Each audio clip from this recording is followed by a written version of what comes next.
Good evening and welcome to another episode of Que-stead-Que. What you gonna do? I don't know, but something's gonna grow. This is a very short episode right here, and I will be back later to do a regular episode because I want to fill y'all in on the editing that I'm trying to learn. It's still frustrating, but we won't even get into that. I actually wasn't going to film until then, but then it dawned on me, I'm making my sweet and sour pork chops, and I thought, okay, while I was in the middle of doing it, I thought, hey, I can share this because it's something that you guys might decide to make if you eat pork.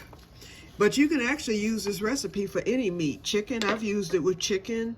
I haven't used it with fish, but I mean any meat.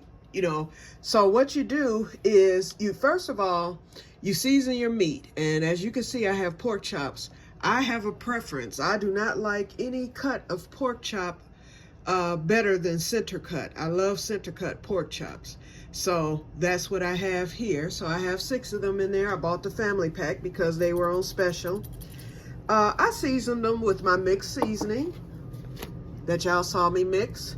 And I'm doing something different today. I'm going to be adding pepper powder, and yes, it's in my hand because this is all that's left from that spare jar, and thank God I made this. Otherwise, that would have been my main jar. My main jar hasn't been touched.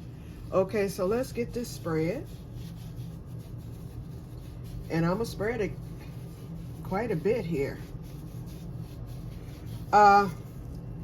For those of you who like breadcrumbs, which is something that I like, you can also put breadcrumbs on top of the pork chops before you add your sauce. Basically, you can do anything. And I'm gonna take these gloves off because now they're peppery. Ooh, and y'all know the dust, okay? Okay, let me take these gloves off because I won't be touching the pork chops anymore. Okay, so like I said, you can use breadcrumbs, but I like Wondra flour because it's already sifted.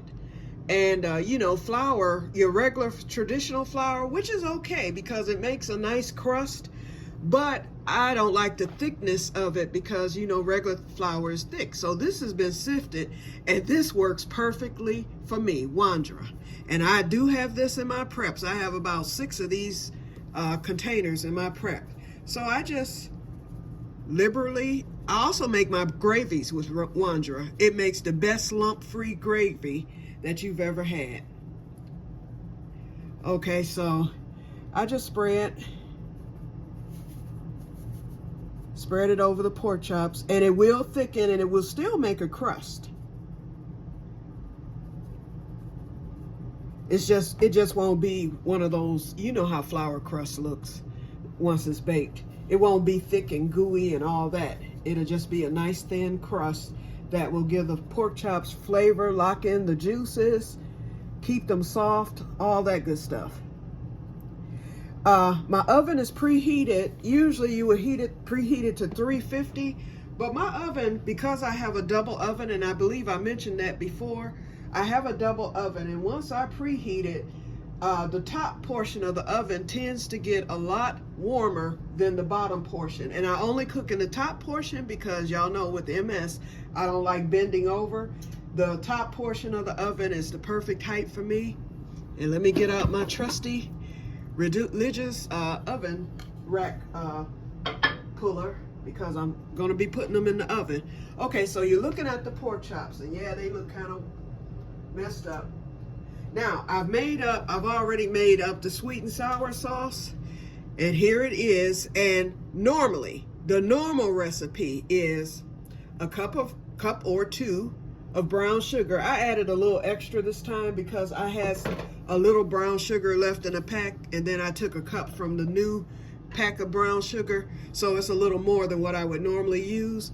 A pat of butter, a squirt of mustard, a capful or 2 of vinegar, and that's basically it for the sweet and sour sauce. But I added 2 extra ingredients on today. I added my bee-made honey, you know, my good honey. I added a teaspoon of that. Oh, you know what? I forgot. Let me add a teaspoon of vanilla. Okay, I added a teaspoon of that, and the other ingredient that I added to the to it was I had some canned pomegranate juice, and I just added just a teach, maybe a capful.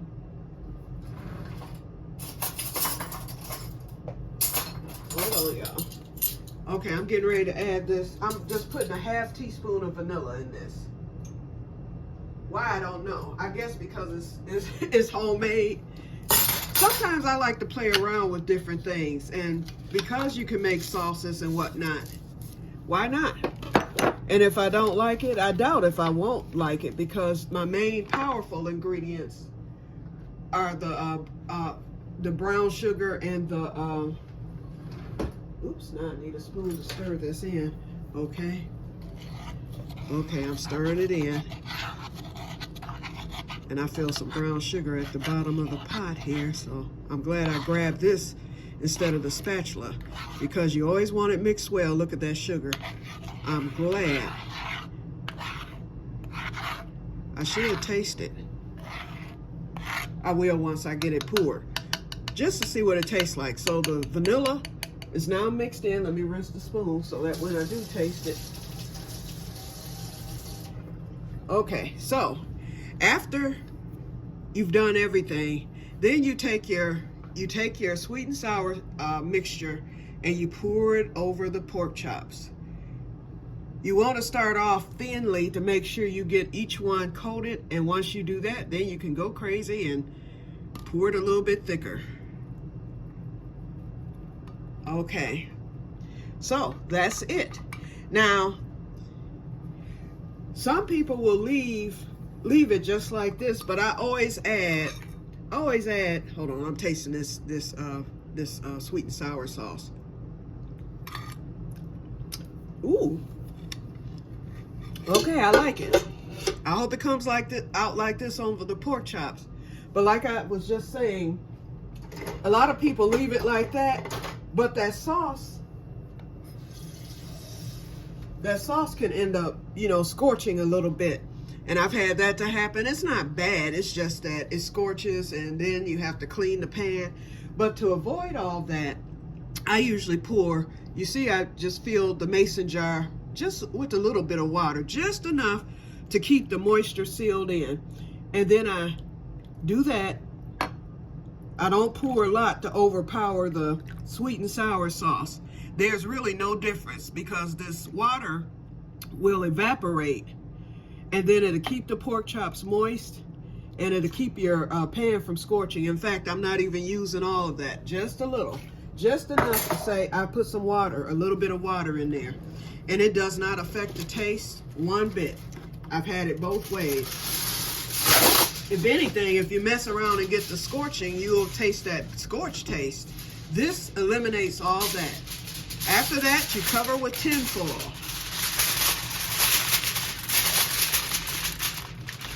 And as you can see, me and my no counter space, but I make it do what it does, okay? Okay, now it's covered. Okay, and like I said, my oven, I do not preheat it to 350, but you may want to if you have an oven that doesn't get extremely hot, or it's not a double oven, and you know your heat's gonna be even, then you wanna heat it to 350. I would even suggest 325. Mine, I preheat it to 320, and that's gonna be fine. You will bake the pork chops. I usually bake mine about an hour, between an hour and 15 minutes and an hour and a half. But see, I like meat well done. I don't like pink anywhere. If I think there's pink in the meat, I will leave it in longer, and I tend to overcook as a result. But I've learned with these, usually I'll cook them between an hour and 15 minutes and an hour and 30 minutes. What I usually do is I check the pork chops after an hour. I remove the aluminum foil after an hour. That way the pork chops can brown, and that brown sugar can caramelize to the point where it's not going to burn because of the water. Usually the water has evaporated by then, and then I'll let them cook another 15 to 30 minutes. For me, I'm probably gonna go like maybe an hour and 20 minutes. You know, you just gauge according to your oven.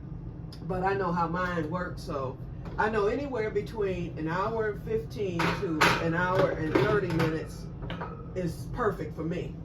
And the pork chops come out nice, moist, soft, and delicious. So I'm getting ready to put them in, and then I may come back with a short later to show you how they turned out. Okay, and what I'm putting with it, I'm gonna make some rice cauliflower. I'm gonna make that on tomorrow. I took that out the freezer.